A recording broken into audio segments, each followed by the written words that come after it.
किबुत्सुजी। पिछले एपिसोड में तांजीरो के सामने 3 डीमंस आ जाते हैं जो एक साथ मिलकर काम कर रहे होते हैं। तांजीरो उनके चंगुल से एक लड़की को बचा लेता है और जैसे ही वो डीमंस उस पर अटैक करने आते हैं, नेजुको अपने बॉक्स से बाहर आकर उन पर हमला कर देती है। इस एपिसोड की शुरुआत में तांजीरो देखता है कि नेजुको डीमन का रूप लेकर बॉक्स से बाहर निकल गई है और डीमंस को मारने लगी है। नेजुको एक बहुत स्ट्रॉन्ग डीमन होती है जिससे डीमंस भी कुछ देर के लिए उससे दूर हो जाते हैं। नेजुको फिर खुद उनके पास जाती है मगर तांजीरो उसे रोककर अपने पास बुला लेता है। नेजुको चुपचाप उसकी बात सुनकर उसके पास आने लगती है पर डीमंस उस पर दोबारा अचानक से अटैक करने लग जाते हैं। तांजीरो डर जाता है मगर नेजुको आराम से उनसे निपट लेती है और उसे बिल्कुल भी फर्क नहीं पड़ता है। तांजीरो उसे देखता है और सोचता है कि नेजुको सच में डीमन बन चुकी है, वो पहले जैसी नाजुक बहन नहीं रही। फिर तांजीरो सोचता है कि नेजुको अब खुद का ध्यान रख सकती है और साथ ही में कजुमी और उस लड़की का भी। तो अब तांजीरो को बस डीमंस पर फोकस करना चाहिए। इतने में तांजीरो के नीचे पानी के होल बनने लग जाते हैं जिससे तांजीरो जंप करके बच जाता है और दूसरा डीमन नेजुको पर अटैक करना शुरू कर देता है। तांजीरो वाला डीमन उसके पास आ जाता है और तांजीरो नेजुको को आवाज लगाता है और कहता है कि मैं अंडरग्राउंड जा रहा हूँ, तो क्या नेजुको तुम उन दोनों का ध्यान रख पाओगी?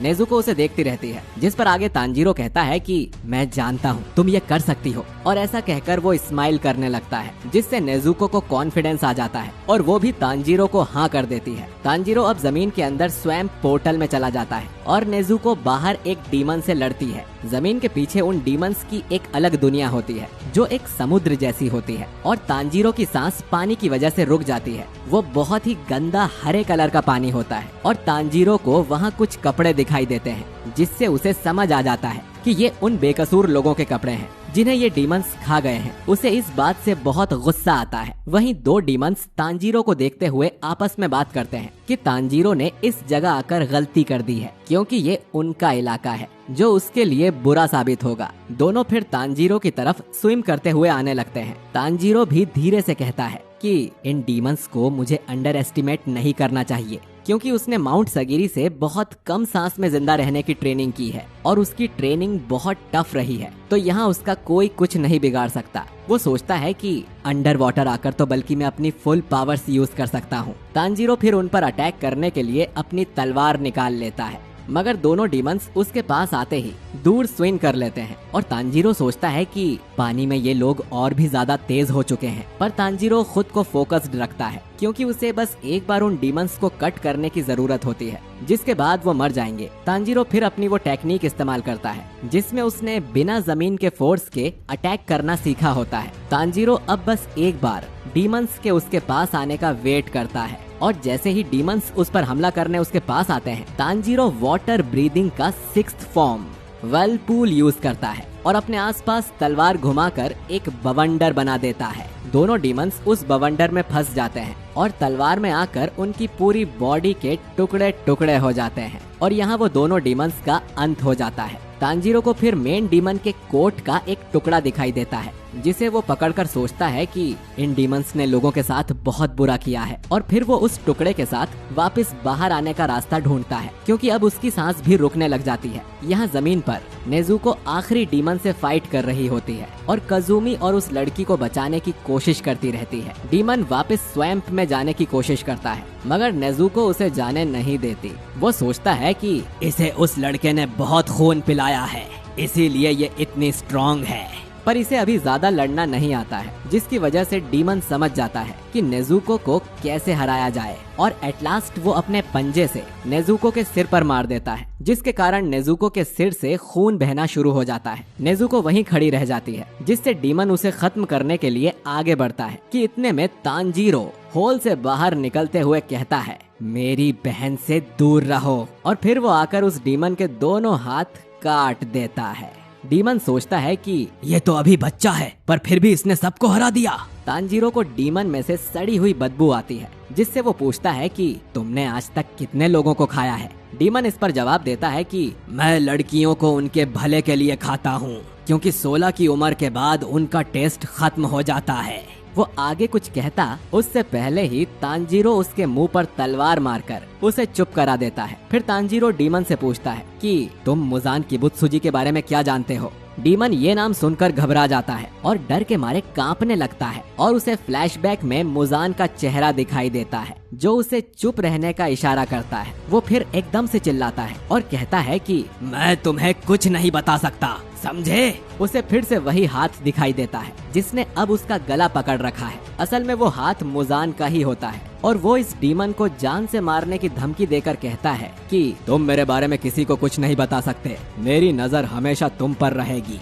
अब ये सुनकर तांजीरो को इस डीमन के पास से सिर्फ डर की स्मेल आने लगती है और डीमन रोते रोते तांजीरो पर अटैक करने आता है, जिसके बाद तांजीरो को उसे मारना पड़ता है। तांजीरो सोचता है कि इस बार फिर वो कोई इन्फॉर्मेशन नहीं ले पाया और नेजुको की तरफ देखता है। नेजुको दीवार से टिककर सो रही होती है और तांजीरो उसके पास आकर देखता है कि डीमन होने की वजह से नेजुको की चोट जल्दी ठीक हो रही है और वो चैन की सांस लेता है। वो नेजुको को वापस बॉक्स में रखकर कजूमी के पास आता है जो कि शॉक में बैठा है। तांजीरो पूछता है कि क्या तुम ठीक हो, जिस पर कजूमी जवाब देता है कि मैं ठीक कैसे हो सकता हूँ। तांजीरो उसे सब कुछ भुलाकर आगे बढ़ने को कहता है, मगर कजूमी को ये बात दिल पर लग जाती है और वो तांजीरो पर चिल्लाने लग जाता है, तुमने किसी अपने को खोया होता तब तुम्हें पता चलता। लेकिन तांजीरो उससे कुछ नहीं कहता और मेन डीमन का लाया हुआ कोट का टुकड़ा कजूमी को दे देता है। कजूमी देखता है कि उसमें उसकी गर्लफ्रेंड का वही लाल रिबन लगा हुआ है और कजूमी रोने लग जाता है। उसे तांजीरो पर चिल्लाने के लिए भी बुरा लगता है तो वो उससे माफी मांग लेता है, जिसके बदले में तांजीरो उससे उस लड़की को सही सलामत घर छोड़ देने के लिए कह देता है। इसी के साथ तांजीरो का पहला मिशन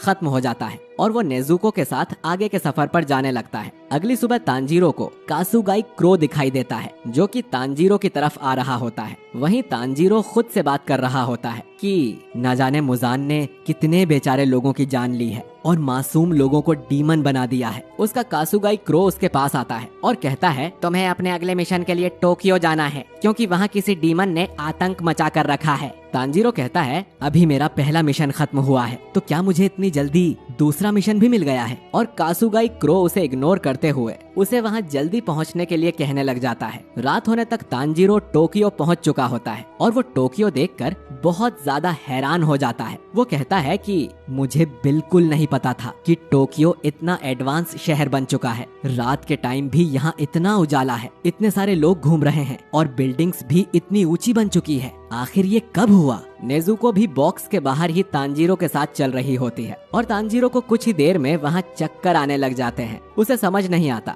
कि वो कहाँ जाए। दोनों फिर एक पतली गली में जाने लगते हैं, मगर वहाँ एक कपल का रोमांस चल रहा होता है तो तांजीरो वहाँ से भी भाग जाता है और काफी देर तक भागता ही रहता है। अब वो नेजुको को लेकर शहर से थोड़ा बाहर आ जाता है और एक नूडल्स की शॉप पर बैठ जाता है। उसे काफी भूख लगी होती है तो वो शॉप वाले से नूडल्स मांगता है और नेजुको तब तक सो चुकी होती है, मगर वो जैसे ही नूडल्स खाने वाला होता है उसे एक अजीब सी स्मेल आती है। वो एक डीमन की स्मेल होती है जिसे महसूस करते ही तांजीरो के हाथ से नूडल्स गिर जाते हैं, क्योंकि ये किसी आम डीमन की स्मेल नहीं है। ये स्मेल बिल्कुल वैसी ही है जैसी उसे अपने घर पर उस वक्त आई थी जब उसके घर पर अटैक हुआ था। और तांजीरो को लगने लगता है कि ये शायद मुजान की स्मेल है जिसने तांजीरो के परिवार को मारा था। वो इस स्मेल का तेजी से भागते हुए पीछा करने लग जाता है और वापस टोक्यो की भीड़ में पहुंच जाता है। उसे यकीन हो जाता है कि ये मुजान ही है और आखिरकार उसका सामना सबसे खतरनाक डीमन मुजान किबुत्सुजी से हो जाता है और एक हैट पहनी होती है। तांजीरो उसे पीछे से टच करता है जिस पर मुजान पलटकर उसे देखता है। मुजान की आंखें खून जैसी लाल होती हैं और तांजीरो उसे देखते ही समझ जाता है कि ये मुजान है। तांजीरो अपनी तलवार निकालने ही वाला होता है पर तभी उसे एक बच्ची की आवाज आती है। वो बच्ची मुजान की गोद में होती है और पूछती है कि डैड ये कौन है? तांजीरो के होश उड़ जाते हैं ये देखकर कि मुजान टोक्यो में इंसान बनकर रह रहा है। मुजान फिर तांजीरो से कहता है कि मैं तुम्हें नहीं जानता। इतने में एक लेडी वहाँ आती है और मुजान से पूछती है कि डार्लिंग ये कौन है? यानी कि वो मुजान की वाइफ होती है। तांजीरो के मुंह से एक शब्द भी नहीं निकल पाता। उसे उसकी वाइफ और बच्ची की स्मेल से पता चल जाता है कि वो दोनों इंसान हैं, लेकिन उसे समझ नहीं आता कि वो मुजान के साथ क्यों है, क्योंकि वो तो एक डीमन है। शायद इन्हें पता ही नहीं है कि ये आदमी डीमन है और इंसानों को खाता है। मुजान की वाइफ उससे पूछती है कि ये कौन है, मगर मुजान कहता है कि मैं भी इसे नहीं जानता और तांजीरो बस खड़ा खड़ा ये सब देख रहा होता है। असल में मुजान ने भी तांजीरो के पहनावे से उसे पहचान लिया था